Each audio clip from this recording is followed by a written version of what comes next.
anisan'izay vaovao izay dia tsara mivokatry ny fambolena sy ny fiompiana ho an'ny komina ambanivohitry Talatamaty raha tamin'ity taona ity. Hitantaratra izany mandritra ny sampabokatra sy sampabary notanterana ny faran'ny herinandro teo tany Antoerana. Ahitany bokana trano mitosika entiny komina ambanivohitra Talatamaty ho an'ireo tantsaha ao aminy. Mitondra ny vokatra ny fambolena sy ny fiompiana ary ny atsara ihany koa ny kalitao. Izany no tsikaritra tamin'ireo trano evan'ireo fokontany mandrafitra ny komina mandritra ny hetsika sampabokatra sy sampabary no tanterahina tao Antoerana ny faran'ny herinandro teo. Raha ny eo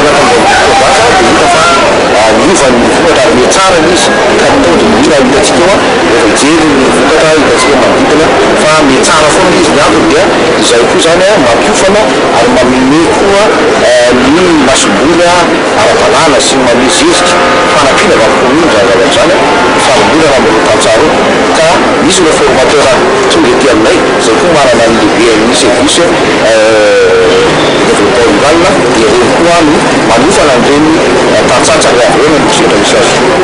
Sindiana manokana amin'ireo vokatra ao Antoerana mitondra avy ao Andranopapahany. Andranopapahany izay andefasan'ny komina Talatamaty izay natondra isa-taona raha teo. Amina sampabokatra sy sampabary hetsika dia mitoloran'ireo tantsasan-konany amin'izany vokatra izany ireo olo-mpanjakana Antoerana toy ny ben'ny tanàna Rado Razafindratsiny. Talatamaty efa vahady fidiran'ny renivohitra ho an'ireo avy any amin'ny ministeran'ny mpiara-manidina iraisam-pirenena Ivato ary ny 500 mponina dia tantsaha.